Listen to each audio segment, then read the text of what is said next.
Bab 1. Perangkap emas di balik kemewahan Sentul City. Namaku Raka. Usiaku baru 19 tahun. Sebuah usia yang seharusnya aku habiskan dengan tawa di bangku kuliah atau sekadar nongkrong bersama teman-teman sebaya. Namun hidup tidak pernah memberikan aku pilihan yang mudah. Aku tinggal di sebuah pinggiran kawasan elit Sentul City, Bogor. Setiap pagi, sebelum matahari benar-benar berani menampakkan sinarnya, aku sudah harus berjibaku dengan debu dan bau tanah. Bersama dua sahabatku, kami dikenal sebagai Trio Tomat. Sebuah sebutan yang mungkin terdengar lucu bagi sebagian orang, namun bagi kami, itu adalah simbol perjuangan hidup. Kami menjual tomat hasil kebun rakyat ke rumah-rumah megah di kawasan perumahan elit itu. Pagi itu, udara di Sentul terasa sangat menusuk tulang. Kabut tipis masih menyelimuti puncak-puncak pohon pinus di kejauhan. Aku mengikat karung-karung tomat di motor tuaku dengan tangan yang gemetar bukan hanya karena dingin, tapi karena pikiran yang kalut. Ibuku sedang terbaring lemah di sebuah ruangan yang dingin dan berbau obat-obatan tajam. Ruangan itu disebut ICU.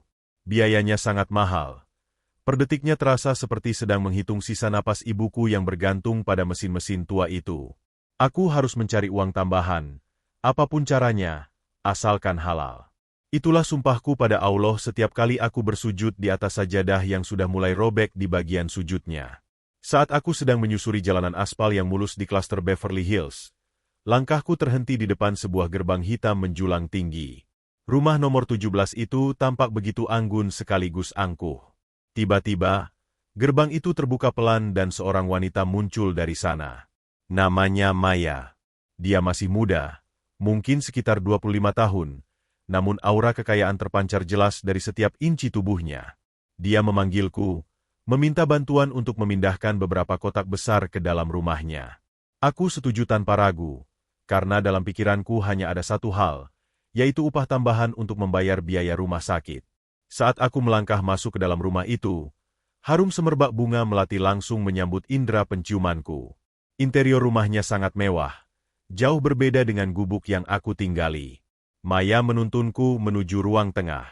Aku merasa sangat kecil di sana. Aku melihat dia sedang memperhatikanku dengan tatapan yang sulit aku artikan. Tatapannya tidak seperti pelanggan biasa, ada sesuatu yang tajam namun lembut, seolah dia sedang menilai sesuatu yang lebih dari sekadar tenagaku. Setelah pekerjaan selesai, Maya menyuruhku duduk di sofa beludru yang sangat empuk. Dia memberikan aku segelas minuman dingin dan sebuah amplop. Saat aku membukanya, jantungku seakan berhenti berdetak. Isinya sangat banyak, jauh melebihi upah angkut barang yang biasa aku terima. Aku mencoba menolaknya karena merasa ini terlalu berlebihan, namun Maya malah memegang tanganku dengan lembut. Kulitnya terasa sangat halus dan dingin, kontras dengan kulitku yang kasar dan terbakar matahari. Dia berbisik bahwa dia sangat kesepian di rumah sebesar ini dan dia menyukai kejujuranku. Hari-hari berikutnya, tugasku bukan lagi sekadar mengantar tomat. Maya mulai sering memanggilku hanya untuk menemaninya berbicara. Dia seringkali muncul di hadapanku dengan pakaian yang sangat minim, seolah-olah dia lupa bahwa ada seorang lelaki asing di rumahnya. Aku mencoba menjaga pandanganku, berulang kali aku beristighfar di dalam hati, memohon kekuatan kepada Allah agar tidak terjerumus dalam godaan. Namun Maya sangat pandai. Dia mulai masuk ke dalam celah terdalam hidupku, yaitu masalah ibuku. Suatu malam, saat hujan deras mengguyur Sentul, Maya mengundangku masuk ke ruang kerjanya. Dia memberikan sebuah tawaran yang membuat duniaku terasa berhenti berputar. Dia tahu bahwa ibuku sedang berada di ruang ICU dan membutuhkan dana besar untuk operasi jantung. Maya mengatakan bahwa dia akan menanggung semua biaya pengobatan ibuku hingga sembuh total. Dia juga berjanji akan memberikan modal usaha yang besar untuk aku dan teman-teman Trio Tomat agar kami tidak lagi perlu kepanasan di jalanan. Syaratnya hanya satu, aku harus selalu ada di rumahnya setiap kali dia membutuhkannya, mengikuti segala perintahnya, dan menjadi milik pribadinya di dalam rumah itu. Hatiku hancur berkeping-keping. Aku merasa seolah sedang menjual jiwaku sendiri. Aku berdiri di depan jendela besar yang menghadap ke arah pegunungan Bogor yang gelap. Di satu sisi, aku teringat wajah pucat ibuku yang sedang berjuang melawan maut. Di sisi lain, aku tahu ini adalah jalan menuju kegelapan. Aku merasa sangat kotor bahkan sebelum aku melakukan apapun. Namun, bayangan ibuku yang tersenyum kembali membuat pertahananku runtuh. Dengan air mata yang mengalir di pipiku, aku menganggukkan kepala. Aku menerima tawaran itu. Alhamdulillah, biaya rumah sakit akan segera terbayar. Namun aku tahu, ketenangan batin tidak akan pernah lagi aku rasakan. Sejak saat itu, aku bukan lagi Raka yang bebas. Aku menjadi budak keinginan Maya. Dia membelikan aku ponsel tercanggih, pakaian-pakaian mahal yang belum pernah aku bayangkan sebelumnya. Bahkan dia menyuruhku menggunakan parfum yang harganya bisa menghidupi keluargaku selama berbulan-bulan. Namun setiap kali aku memakai barang-barang itu, aku merasa seperti sedang memakai rantai emas yang menjerat leherku. Maya mulai memperlakukanku sesuka hatinya. Dia sering menyuruhku melakukan hal-hal yang merendahkan harga diriku sebagai seorang lelaki di depan matanya. Aku merasa terjebak dalam sangkar emas yang sangat menyiksa. Setiap kali aku pulang ke gubukku, aku tidak berani menatap cermin. Aku merasa melihat sosok yang asing, sosok yang telah mengkhianati nilai-nilai kehidupan yang diajarkan oleh ibuku. Teman-teman trio tomat pun mulai merasa ada yang aneh denganku. Namun aku selalu berbohong dengan mengatakan bahwa aku mendapatkan keberuntungan dari seorang donatur tetap. Aku memikul beban ini sendirian. Sebuah rahasia gelap yang aku simpan rapat-rapat di bawah rindangnya pohon-pohon besar di Sentul City. Kehidupan Maya sendiri pun semakin aneh di mataku. Dia seolah memiliki obsesi untuk menunjukkan kekuasaannya padaku. Dia seringkali melakukan hal-hal nekat di rumahnya sendiri. Karena dia merasa memiliki segalanya dan pagar rumahnya yang sangat tinggi tidak akan bisa ditembus oleh pandangan orang luar, dia seringkali berjalan di sekitar balkon atau taman pribadinya tanpa menggunakan celana dalam. Dia merasa sensasi itu adalah bentuk kebebasan mutlak. Aku seringkali diminta untuk menemaninya di taman dalam kondisi seperti itu, yang membuat dadaku terasa sesak karena menahan amarah dan rasa malu yang bercampur bau menjadi satu. Pernah suatu ketika, saat matahari sedang terbenam dengan warna jingga yang sangat indah di ufuk barat Bogor, dia menyuruhku duduk bersila di rumput taman belakang sementara dia berdiri di depanku, membiarkan angin sore meniup daster pendeknya. Dia tertawa melihat aku yang tertunduk diam. Dia bertanya apakah aku merasa beruntung bisa memiliki wanita cantik seperti dia. Aku hanya bisa diam 1000 bahasa. Di dalam kepalaku, aku hanya terus membayangkan wajah ibuku yang sedang terbaring lemah. Aku merasa setiap detik yang aku habiskan bersama Maya adalah pengkhianatan kepada Allah dan kepada ibuku sendiri. Aku mulai merasa bahwa kebahagiaan yang dibangun di atas penderitaan batin seperti ini tidak akan bertahan lama. Ada sesuatu yang mengganjal di hatiku, sebuah firasat bahwa badai besar akan segera datang menerjang kehidupan kami berdua. Maya terlalu sombong dengan kecantikannya, terlalu angkuh dengan hartanya, dan dia lupa bahwa ada mata yang selalu melihat, dan ada takdir yang tidak pernah salah alamat. Aku terus terjebak dalam rutinitas yang menyakitkan ini, menunggu entah apa yang akan terjadi selanjutnya, sambil terus berdoa di setiap tengah malam agar penderitaan ini segera berakhir tanpa aku harus kehilangan ibuku yang sangat aku cintai. Setiap kali aku menatap langit malam Sentul yang penuh bintang, aku bertanya-tanya sampai kapan aku harus menjadi budak nafsu wanita ini. Aku merindukan saat-saat aku berjualan tomat dengan keringat yang jujur, tanpa harus merasa kotor seperti sekarang. Namun, tagihan rumah sakit terus datang dan aku tidak punya pilihan lain selain terus patuh pada setiap keinginan gila Maya. Aku benar-benar merasa berada di titik terendah dalam hidupku, meskipun secara fisik aku terlihat bergelimang kemewahan. Ini adalah neraka dunia yang aku buat sendiri demi orang yang aku sayangi. Dan aku tidak pernah tahu bahwa sebuah kejadian yang sangat memalukan akan segera membongkar semua kepalsuan ini di depan orang banyak. Bab 2. Dosa yang terbungkus sutra di kota hujan. Aku merasa seperti mayat hidup yang berjalan di atas kemewahan. Setiap kali aku melangkah masuk ke gerbang besar rumah Maya di Sentul City, aku merasa seolah-olah sedang meninggalkan separuh jiwaku di trotoar jalanan. Pakaian yang aku kenakan sekarang adalah kemeja sutra yang harganya mungkin setara dengan 10 karung tomat kualitas terbaik yang biasa aku jual. Namun, setiap serat kain itu terasa seperti duri yang menusuk kulitku. Aku bercermin di lorong rumahnya yang penuh dengan hiasan kristal, dan aku tidak lagi mengenali lelaki yang ada di depan mataku. Raka si penjual tomat yang ceria, yang selalu tertawa lepas bersama dua sahabatnya, kini telah hilang ditelan oleh bayang-bayang kelam di rumah nomor 17 ini. Hubunganku dengan dua sahabat karibku di trio tomat, Johnny dan Andy, mulai merenggang. Mereka melihatku dengan tatapan penuh tanya. Suatu sore, saat kami sedang berkumpul di pangkalan, Johnny memegang kerah kemeja mahalku dengan tangan yang masih kotor oleh tanah. Dia bertanya dari mana aku mendapatkan semua barang ini. Dia curiga aku terlibat dalam bisnis obat-obatan terlarang atau pencurian. Aku hanya bisa tertunduk diam. Lidahku terasa keluh. Bagaimana mungkin aku menceritakan bahwa teman mereka ini telah menjadi budak nafsu seorang wanita kaya demi membayar tagihan rumah sakit? Aku hanya bisa menjawab dengan suara gemetar bahwa aku mendapatkan keberuntungan dari seorang dermawan yang terkesan dengan kerja kerasku. Alhamdulillah, ibuku sudah mulai menunjukkan perkembangan positif di ruang ICU. Namun harga yang harus aku bayar adalah kehormatanku sendiri. Maya semakin hari semakin menunjukkan sifat aslinya yang sangat dominan. Dia memperlakukan aku seperti mainan baru yang bisa dia atur sesuka hatinya. Dia tidak hanya menginginkan tenagaku, tapi dia ingin menguasai setiap detik pikiranku. Di dalam rumah itu, aku harus siap sedia kapanpun dia memanggil.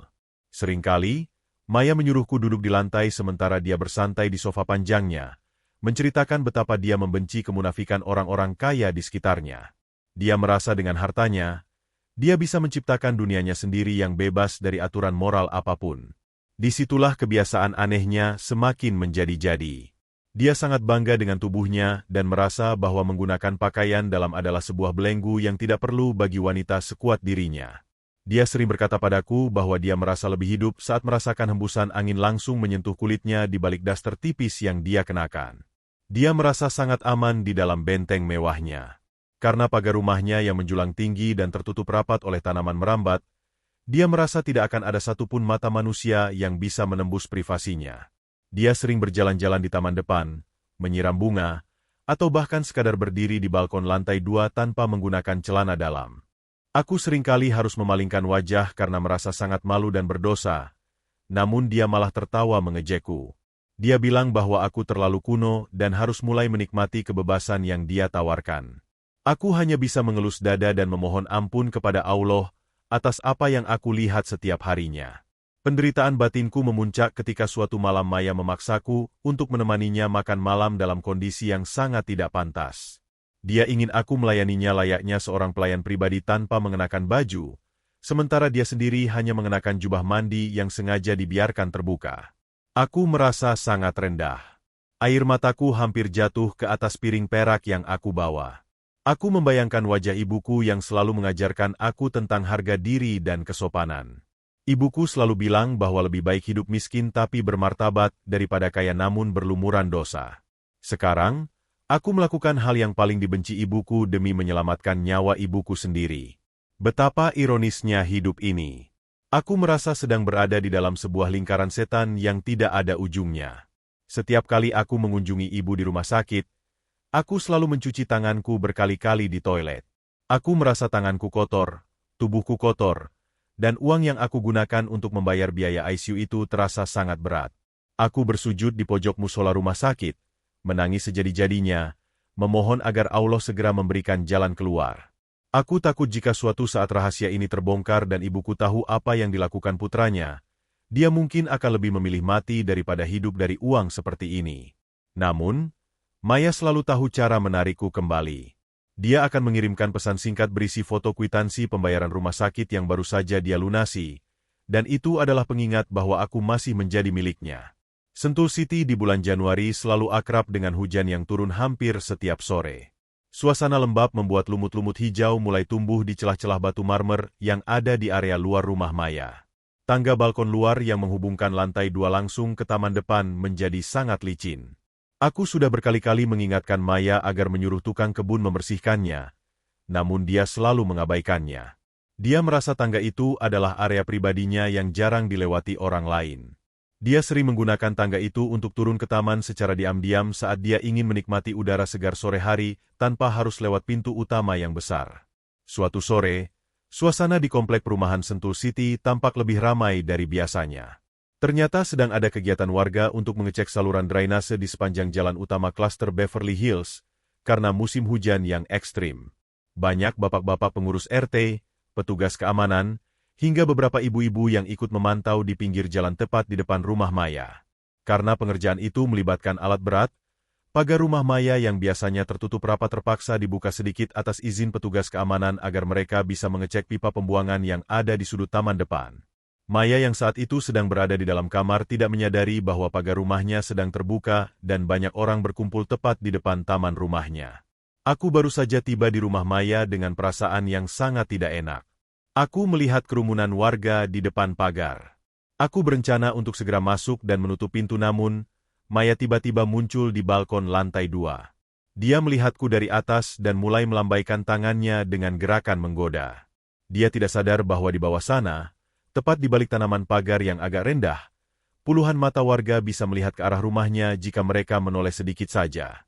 Maya yang saat itu hanya mengenakan daster sutra pendek berwarna merah muda, mulai berteriak memanggil namaku agar aku segera naik ke atas. Dia tampak sangat bersemangat sore itu. Tanpa menghiraukan peringatanku, dia mulai berlari kecil menuju tangga marmer di luar balkon. Aku melihatnya dengan jantung yang berdegup kencang. Aku mencoba memberikan isyarat dengan tanganku agar dia masuk kembali ke dalam rumah karena banyak orang di depan. Namun dia malah mengira aku sedang mengajaknya bercanda. Dia tertawa manja dan terus melangkah menuju tangga yang sangat licin karena baru saja terkena sisa air hujan yang membasahi lantai marmer tersebut. Aku berteriak sekencang mungkin, memintanya untuk berhenti, namun suaraku kalah oleh bisingnya mesin pompa air di depan jalan. Aku melihat kaki Maya menginjak bagian tangga yang paling licin. Dalam hitungan detik, tubuhnya kehilangan keseimbangan. Dia mencoba meraih pegangan tangga namun tangannya meleset. Maya jatuh terjungkal ke belakang. Tubuhnya berguling-guling di anak tangga marmer yang keras itu. Aku hanya bisa terpaku diam dengan mata terbelalak, melihat tubuh wanita yang selama ini memperbudakku itu meluncur jatuh dengan sangat cepat menuju area taman depan yang terbuka lebar tanpa penghalang sedikitpun. Kejadian itu terasa seperti sebuah gerakan lambat di mataku. Maya jatuh dengan posisi tubuh yang sangat terbuka. Daster tipisnya tersingkap sepenuhnya saat dia mendarat dengan keras di atas rumput taman depan. Suara dentuman tubuhnya jatuh membuat semua warga yang sedang bekerja bakti di depan rumah langsung menoleh serentak. Dan disitulah, rahasia memalukan itu terbongkar dengan cara yang paling mengerikan. Maya tergeletak lemas di hadapan puluhan pasang mata warga komplek, tanpa mengenakan sehelai pun pakaian dalam. Kehormatan yang selama ini dia jaga dengan pagar tinggi dan kemewahan, hancur seketika dalam satu sore yang basah di Sentul City. Wajah warga yang tadinya sibuk bekerja, kini berubah menjadi ekspresi kaget yang luar biasa. Ibu-ibu komplek yang ada di sana langsung menutup mulut mereka dengan tangan, sementara bapak-bapak segera memalingkan wajah namun sudah terlambat bagi mereka untuk tidak melihat pemandangan yang sangat tidak pantas itu. Aku merasa duniaku seakan berhenti berputar. Aku berdiri di antara Maya yang mengerang kesakitan dan kerumunan warga yang mulai berbisik dengan sangat tajam. Ini adalah awal dari kehancuran yang selama ini aku takuti, namun sekaligus menjadi pintu pembuka bagi sebuah kebenaran yang harus segera aku hadapi. Bab 3. Cahaya tobat di antara puing harga diri. Hening yang tercipta setelah tubuh Maya mendarat di atas rumput itu terasa jauh lebih memekakan telinga daripada suara mesin pompa air manapun. Aku berdiri mematung. Jantungku serasa berhenti berdetak saat melihat puluhan pasang mata warga kompleks Sentul City tertuju pada satu titik yang sama. Kehormatan seorang wanita yang selama ini aku anggap sebagai ratu di istana ini, kini hancur berkeping-keping di bawah kaki orang-orang yang biasanya dia anggap rendah. Aku melihat wajah Pak RT yang memerah karena malu. Aku melihat ibu-ibu komplek yang tadinya tertawa kini saling berbisik dengan ekspresi jijik yang tidak ditutup-tutupi. Dunia seakan berhenti berputar untuk kami berdua. Dalam kepanikanku, aku segera berlari mendekati Maya. Meskipun aku membenci perbuatannya padaku, sisi kemanusiaanku tetap mendesakku untuk menolong. Aku segera melepas kemeja sutra mahalku, benda yang selama ini menjadi simbol perbudakanku, lalu aku gunakan untuk menutupi bagian tubuh Maya yang terekspos. Tanganku gemetar hebat. Maya hanya bisa mengerang kesakitan. Matanya berkaca-kaca menatap ke arah kerumunan warga yang kini mulai mengeluarkan ponsel mereka. Aku tahu, dalam hitungan jam, rahasia memalukan ini akan tersebar ke seluruh penjuru Bogor bahkan mungkin lebih jauh lagi. Dua sahabatku, Johnny dan Andi, yang ternyata juga ikut membantu kerja bakti di luar pagar, hanya bisa berdiri terpaku di sana. Tatapan mereka padaku bukan lagi tatapan curiga, melainkan tatapan penuh kekecewaan yang sangat dalam. Mereka melihat kemeja mahalku, mereka melihat bagaimana aku begitu akrab dengan rumah mewah itu, dan mereka melihat pemandangan menjijikan yang baru saja terjadi. Aku merasa sangat kecil. Aku merasa ingin sekali bumi ini terbelah dan menelan aku bulat-bulat, agar aku tidak perlu lagi menanggung malu yang luar biasa ini. Petugas keamanan kompleks segera datang dan membantu mengangkat Maya masuk ke dalam rumah. Aku dilarang masuk oleh beberapa warga, karena mereka menganggap aku adalah bagian dari skandal ini. Aku berdiri di depan pagar yang masih terbuka, menjadi tontonan orang banyak. Bisikan mereka seperti ribuan jarum yang menusuk kulitku. Mereka menyebutku pemuda simpanan, lelaki pemuas nafsu, dan berbagai sebutan hina lainnya. Aku tidak bisa membela diri karena sebagian besar dari apa yang mereka katakan adalah kebenaran yang pahit. Malam itu, setelah suasana di depan rumah mulai sepi, aku duduk di bangku taman depan rumah sakit tempat ibuku dirawat. Aku baru saja mendapat kabar bahwa operasi jantung ibuku berjalan sangat lancar. Alhamdulillah, ibuku sudah dipindahkan dari ruang ICU ke kamar perawatan biasa. Harusnya aku merasa bahagia, namun air mataku terus mengalir tanpa henti. Uang yang digunakan untuk menyelamatkan nyawa ibuku adalah uang yang berasal dari rasa malu dan dosa. Aku merasa sangat kotor untuk menyentuh tangan ibuku yang suci itu. Aku merasa telah mengkhianati setiap doa yang dia panjatkan untuk keselamatanku. Beberapa hari kemudian, kabar tentang kejadian di Sentul City itu meledak. Maya menjadi buah bibir yang paling panas di media sosial. Foto-foto kejadian itu tersebar luas meskipun wajahnya sudah disamarkan. Namun bagi orang-orang di komplek, itu sudah lebih dari cukup untuk menghancurkan namanya selamanya. Aku memutuskan untuk menemui Maya untuk terakhir kalinya. Saat aku masuk rumahnya, suasana terasa sangat berbeda. Tidak ada lagi parfum melati yang semerbak. Tidak ada lagi tawa mengejek dari bibirnya. Rumah itu terasa seperti kuburan yang sangat dingin. Aku menemukan Maya sedang duduk bersimpuh di lantai ruang tengah, tanpa riasan wajah, hanya mengenakan mukena berwarna putih bersih. Dia tampak sangat rapuh dan pucat. Dia menangis sesenggukan di depan sebuah sajadah. Saat dia melihatku, dia tidak lagi menatapku dengan tatapan berkuasa. Dia menatapku dengan tatapan seorang peminta maaf. Dia menceritakan bahwa sejak kejadian memalukan itu, dia merasa seolah-olah Allah telah mencabut semua kesombongannya dalam 1 detik. Dia merasa dipermalukan di dunia, agar dia tidak perlu menanggung malu yang lebih besar di akhirat kelak. Maya mengatakan padaku bahwa dia akan pergi dari Sentul City. Dia sudah menjual rumah mewahnya dan akan menyumbangkan sebagian besar hartanya ke panti asuhan dan pembangunan masjid di pelosok Jawa Barat. Dia ingin memulai hidup baru di sebuah desa terpencil di kaki Gunung Salak, tempat di mana tidak ada orang yang mengenalnya sebagai wanita kaya yang angkuh. Dia memintaku untuk mengambil sisa uang yang masih ada untuk biaya pemulihan ibuku, namun aku menolaknya dengan halus. Aku sudah cukup merasa kotor dengan semua ini. Aku hanya ingin kembali menjadi Raka yang lama, Raka yang berjualan tomat dengan bangga. Sebelum aku pergi, Maya memegang tanganku sebentar. Kali ini bukan dengan nafsu, tapi dengan rasa persaudaraan yang tulus. Dia meminta maaf karena telah merendahkan martabatku dan menjadikanku budak nafsunya. Dia menyadari bahwa kesepian yang dia rasakan selama ini adalah karena dia jauh dari Allah. Kejadian jatuh di depan warga tanpa celana dalam itu adalah cara Allah menamparnya dengan keras agar dia segera bangun dari mimpi panjangnya yang penuh dosa. Aku pun memaafkannya, karena aku sadar aku juga memiliki andil dalam kesalahan ini karena telah membiarkan diriku terjebak dalam godaan dunia. Aku keluar dari rumah nomor 17 itu dengan perasaan yang jauh lebih ringan. Aku pulang ke gubukku dan menemui Johnny dan Andi. Aku menceritakan semuanya tanpa ada yang ditutup-tutupi. Aku menangis di hadapan mereka, memohon agar mereka mau menerimaku kembali sebagai anggota trio tomat. Awalnya mereka diam, namun kemudian mereka memelukku dengan erat. Mereka bilang bahwa setiap manusia pasti pernah terpeleset. Yang terpenting adalah bagaimana kita bangkit kembali. Kami pun sepakat untuk kembali bekerja keras bersama-sama, memulai segalanya dari nol dengan keringat yang jujur. Beberapa bulan kemudian, ibuku sudah sembuh total. Kami kembali hidup sederhana namun penuh dengan keberkahan. Aku tidak lagi menggunakan ponsel mahal atau pakaian sutra.